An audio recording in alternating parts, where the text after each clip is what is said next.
China is playing the mind game, says the India's Foreign Minister S. Jaishankar. Bharat के विदेश मंत्री S Jaishankar साहब का कहना है कि चाइना जो है वो भारत के खिलाफ माइंड गेम खेल सकता है या वो खेल रहा है, जैसे क्रिकेट में स्लेजिंग की जाती है, बिल्कुल उसी तरीके से। तो ये चाइना किस तरीके से माइंड गेम खेल रहा है, उनका क्या कहने का लॉजिक था, इस पे हमें आपके साथ डिस्कशन करना है।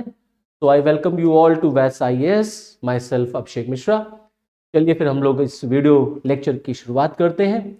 दरअसल ये सारी बातें जो हैं वो एक्चुअली में रायसेना डायलॉग जो फरवरी 2024 में आयोजित की गई उसके दौरान निकल के आई। तो ये रायसेना डायलॉग क्या होता है? भारत में, हमारे देश में हर साल जियोपॉलिटिक्स को लेकर के एक महाकुंभ का आयोजन किया जाता है। आप इस रायसेना डायलॉग को महाकुंभ कह सकते हैं, महाकुंभ ऑफ डिप्लोमेसी कह सकते हैं आप इसको।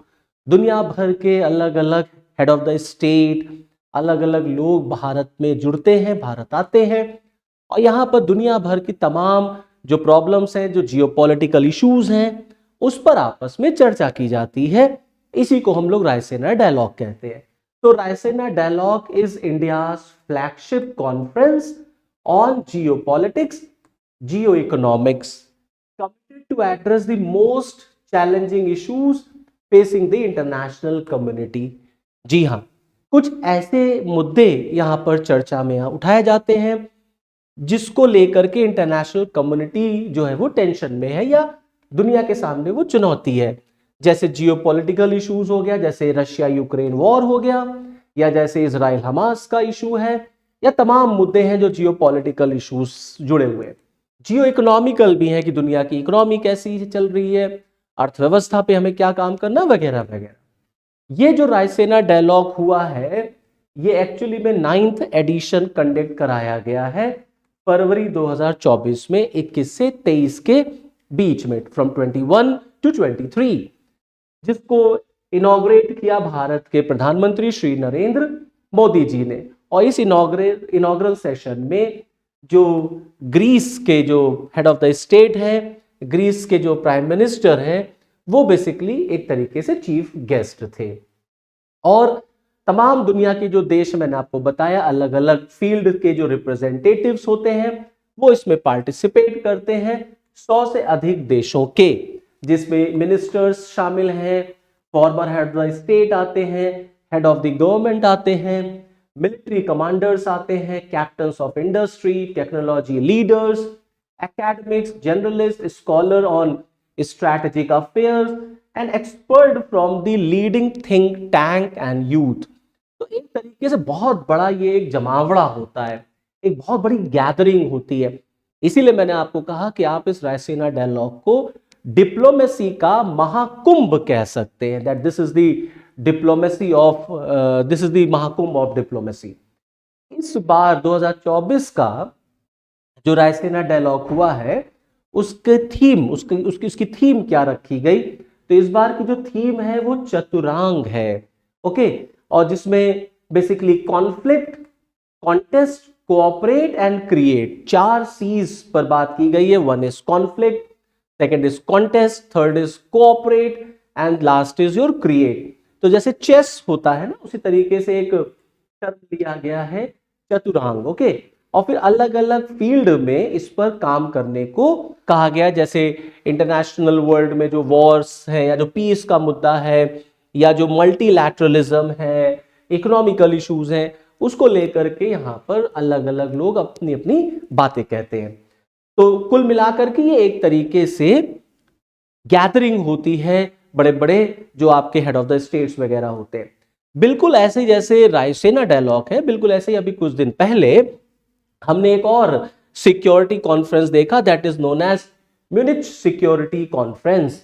ये भी कुछ लगभग ऐसे ही है ना। क्वेश्चन ये उठता है कि रायसेना डायलॉग जो है वो और जो सिक्योरिटी कॉन्फ्रेंसेस होती हैं उससे अलग कैसे है, हाउ इट इज डिफरेंट।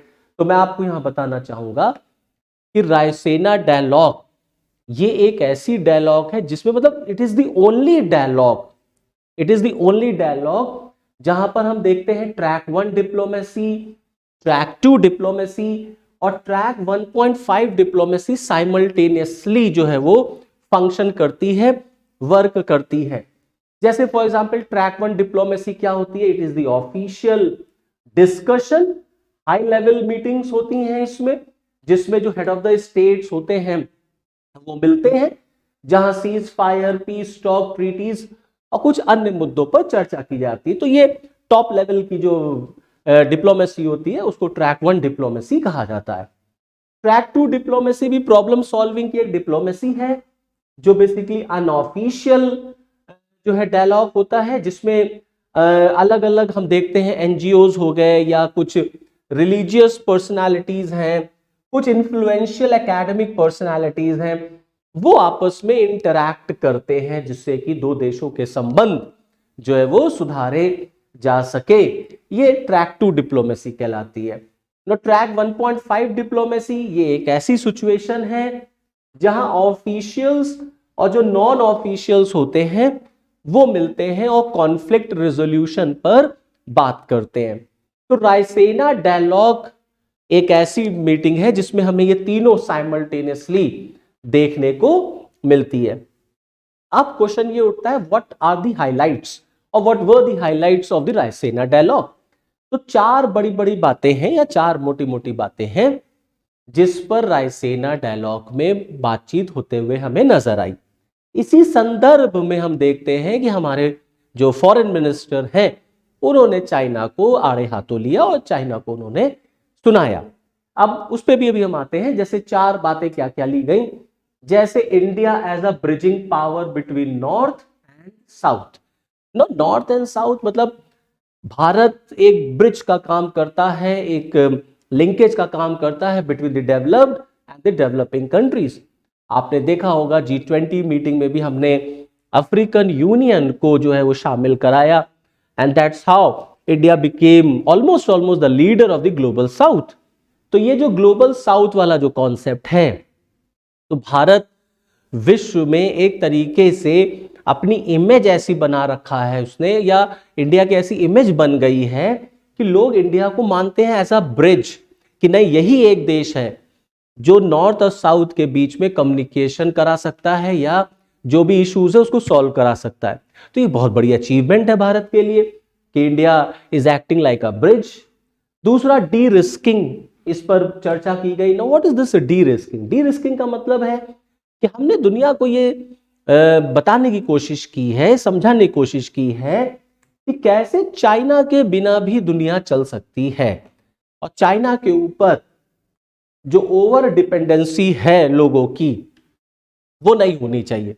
तो कहीं ना कहीं हम चाइना को एक आइसोलेशन में लेकर के जाना चाहते हैं, क्योंकि आपको पता है कि भारत और चाइना के बीच में कई दिनों से हम देख रहे हैं कि बॉर्डर इश्यूज या टेंशंस बने हुए हैं। कई दिनों क्या बल्कि कई साल हो गए अब तो, और वो टेंशंस आज भी कंटिन्यूड है। तो इस वजह से भारत जो है वो चाइना को एक तरीके से आइसोलेट कर देना चाहता है। तो उसने इस बात को बताने में वो सफल हुआ कि दुनिया जो है वो बिना चाइना के भी चल सकती है।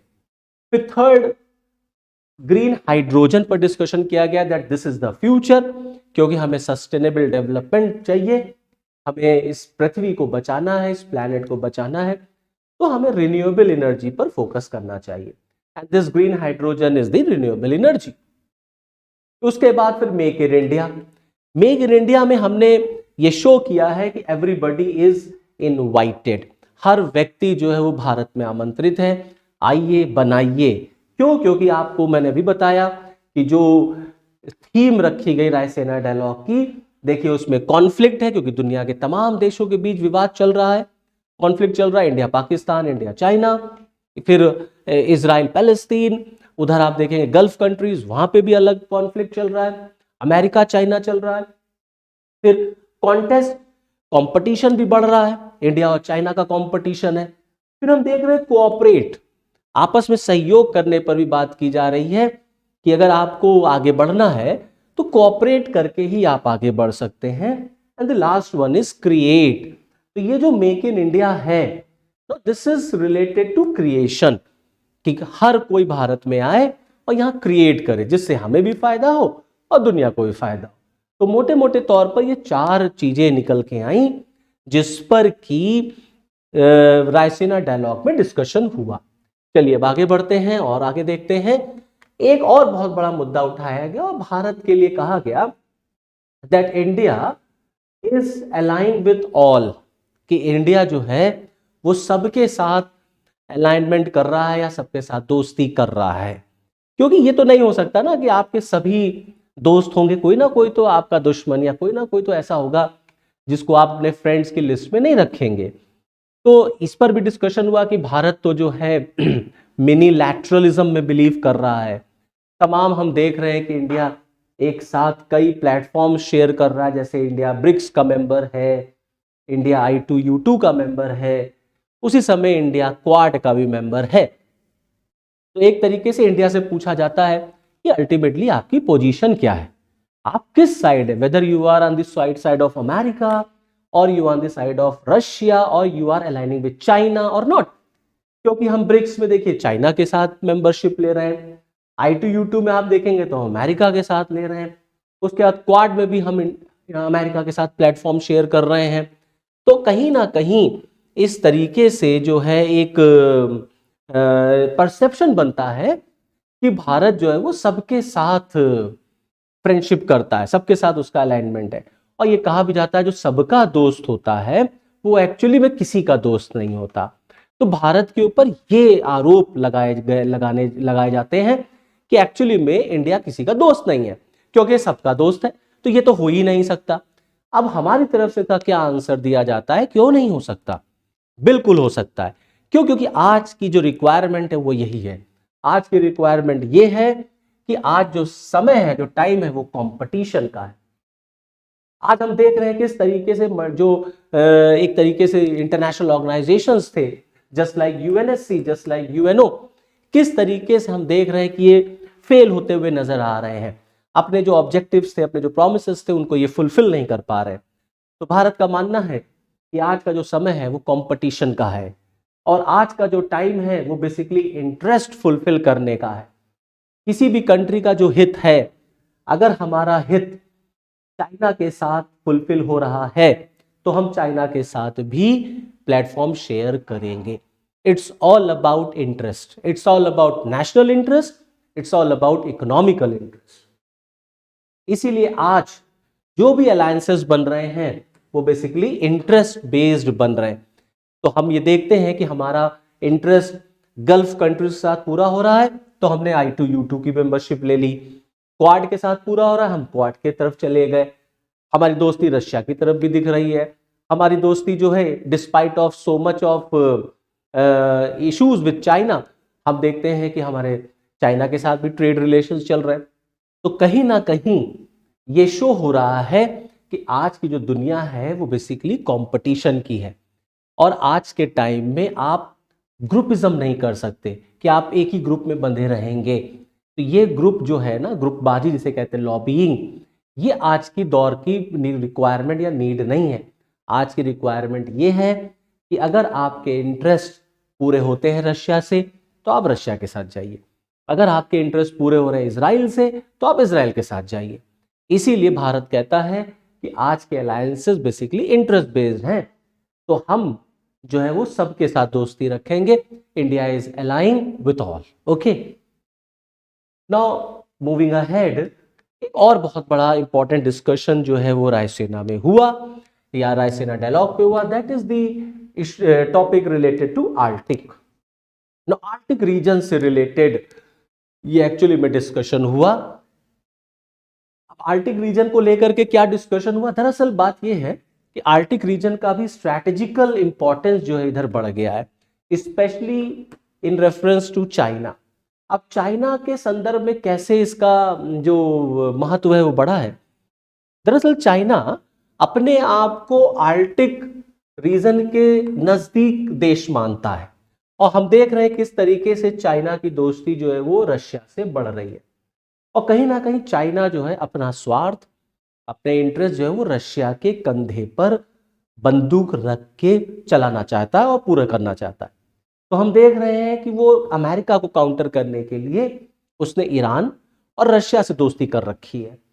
तो अब ये जो आर्कटिक क्षेत्र है, यहां एक तरीके से स्ट्रैटेजिकल इसका महत्व ये बढ़ गया कि आप देखिए जितने भी नॉर्डिक कंट्रीज हैं, जो आपके नॉर्डिक देश हैं, जैसे फॉर एग्जांपल हाल के दिनों में हमने देखा कि फिनलैंड और स्वीडन जो है, इन्होंने नाटो की सदस्यता ले ली। तो नाटो के मेंबर्स बन जाने की वजह से ये जो पूरा एरिया है, ऐसा माना जाता है कि यहां पर एक नया कोल्ड वॉर देखने को मिल रहा है, कि फिर हम देख रहे हैं वही जैसी चीजें हो रही जो कोल्ड वॉर के टाइम पर हुई थी।